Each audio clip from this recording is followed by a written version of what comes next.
ये जो है अश्विनी महाजन जी, ये एनबीएफसी के लिए एक बड़ा चैलेंज रहा है, क्योंकि एनबीएफसी ऐसे जगहों पे जाता है जहाँ पे बैंक नहीं पहुँच पाता। जो अनबैंक्ड जो लोग होते हैं, इलाके होते हैं, वहाँ पे जाके एनबीएफसी काम करते हैं। और फाइनेंशियल इंक्लूजन की बात करें या फिर डोर टू डोर बैंकिंग की बात करें, उसमें इनकी भूमिका काफ़ी महत्वपूर्ण होती है। आरबीआई ने जाहिर तौर पर रिस्क वेटेज बढ़ाया, इस वजह से दिक्कत हुई, लेकिन सरकार के तौर पर यहाँ तो हमें लगता है एक कदम उठाना चाहिए। नहीं, ठीक है, ये तो एनबीएफसीज को फाइनेंस की अवेलेबिलिटी कराना बहुत ज़रूरी है। इसके लिए जब मुद्रा योजना की परिकल्पना की गई थी तो उसमें एनबीएफसीज के रोल को ऐसा सोचा था कि एनबीएफसीज के रोल को बढ़ाया जाएगा, उनको पैसा उपलब्ध कराया जाएगा ताकि वो जो लास्ट मैन तक डिलीवरी कर सकें। लेकिन समहाउ उसमें जो मुद्रा योजना बाद में बनी रघुराम राजन जी के नेतृत्व में, वो फिर उसको आगे नहीं बढ़ाया जा सका। ये एक विषय है जिसको समाधान करना जरूरी है। लेकिन मैं यहाँ पर बहुत बातें आ रही हैं। देखिए, टैक्स घटा करके हम सब कुछ अच्छा कर सकते हैं, ये बातें पहले से ही चली आ रही कि आप कॉर्पोरेट टैक्स कम कर दीजिए। हमने कॉर्पोरेट टैक्स कम कर दिया, लेकिन इन्वेस्टमेंट फिर भी नहीं आई। लेकिन मुझे लगता है कि कुछ गलतियां हैं जो पुरानी हैं, चल रही हैं दशकों से, उसको भी सुधारने की ज़रूरत है। और कुछ गलतियां ऐसी हैं जो वर्तमान में अभी नई उभर करके आई हैं, जिसमें इन्फ्लेशन टारगेटिंग की बात आ रही है कि देखिए, आज इस समय ज़रूरत है ग्रोथ की, और इन्फ्लेशन जो है वो अधिकांश इन्फ्लेशन फूड इन्फ्लेशन है। और बार बार अर्थशास्त्री कह रहे हैं, और भारत के आर्थिक सलाहकार भी, भारत सरकार के आर्थिक सलाहकार अनंत नागेश्वर जी ने भी कहा कि ये तो नहीं है, फूड इन्फ्लेशन जो है वो इंटरेस्ट रेट से रिलेटेड नहीं है। तो इसलिए इंटरेस्ट रेट को घटाने की योजना बनानी चाहिए। ये इंटरेस्ट रेट को घटाना इसलिए भी जरूरी है कि कॉरपोरेट्स जो हैं उनको बहुत मजा आता है कि क्योंकि वो 8% पर अपना पैसा रख करके उनको इन्वेस्टमेंट करने की क्या जरूरत है।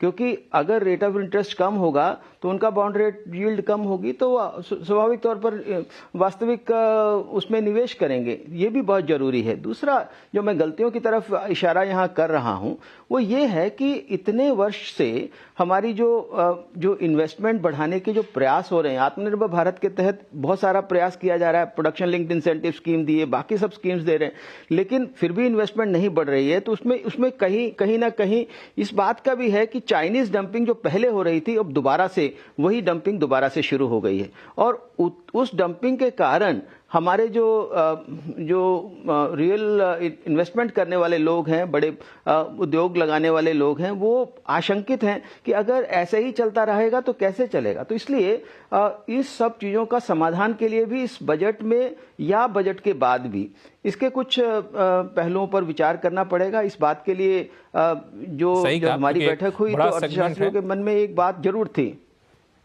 हाँ, बिल्कुल। ये तो जो दरअसल कई सारे सेक्टर हैं, जैसे कि मैन्युफैक्चरिंग है, मेटल सेक्टर है, वहाँ पे एक बड़ा कंसर्न है कि काफ़ी सस्ती कीमत पर चाइनीज़ चीज़ें यहाँ पे डंप हो जाती हैं, फिर हम उस कीमत पे बना नहीं पाते, तो हमारा सामान को खरीदेगा नहीं। हाँ, बोलिए। ये मैं आपको बताना चाह रहा हूँ कि इसके लिए एक मैन्युफैक्चरिंग पॉलिसी बनाने की जरूरत है। और अभी तक क्या है कि हम टैरिफ को तो उसी स्तर पर रखेंगे, निचले स्तर पर, और मैन्युफैक्चरिंग हो जाएगी। ऐसा होने वाला नहीं है, क्योंकि जब जो टैरिफ कम होने पर ऊपर से डंपिंग होने के कारण एक्सेस कैपेसिटी चाइना में इतनी ज्यादा है, वो हमारे लिए संकट का कारण बनी हुई है। क्योंकि एक्सेस कैपेसिटी के कारण वो किसी भी कीमत पर यहाँ डंप करने के लिए तैयार हैं। और भी उनके अनएथिकल मेथड्स रहते हैं, उनके बारे में आप सब लोग बार बार चर्चा करते ही हैं। तो ऐसे में हमें टैरिफ बढ़ाने की जरूरत होगी और WTO कंप्लायंट होगा। यानी आज WTO में हमारे पास ये साधन है, और पूरी दुनिया में टैरिफ बढ़ाने की बात हो रही है, अमेरिका में टैरिफ बढ़ाने की बात हो रही है। और आत्मनिर्भरता कैसे आ सकती है जब भारत में निवेश ही नहीं होगा उन चीजों में जो उत्पादन अभी हम जिसके लिए चाइना पर निर्भर कर रहे हैं, चाहे वो इलेक्ट्रॉनिक्स है, चाहे वो केमिकल्स हैं, चाहे वो सोलर पैनल्स, सोलर के जो इनपुट्स हैं। ऐसे में जो इंटरमीडिएट प्रोडक्ट्स हैं उनका भारत में बनना बहुत जरूरी है।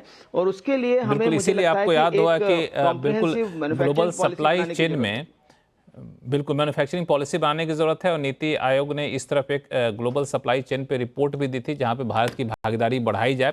तो ये भी एक विषय है। और दूसरा कि कंजम्पशन कैसे बढ़े और ग्रोथ कैसे पटरी पर आए, इस पे एक बड़ा डिबेट है कि प्राइवेट कंजम्पशन क्यों नहीं आ रहा। हर बजट से पहले ये मुद्दा उठता है, इसके लिए सरकार कदम भी उठाई फिर भी नहीं आ रहा है। ये सवाल लेकर के मैं आऊँगा AK भट्टाचार्य साहब के पास, फिर हीरानंदानी साहब के पास, लेकिन फिलहाल एक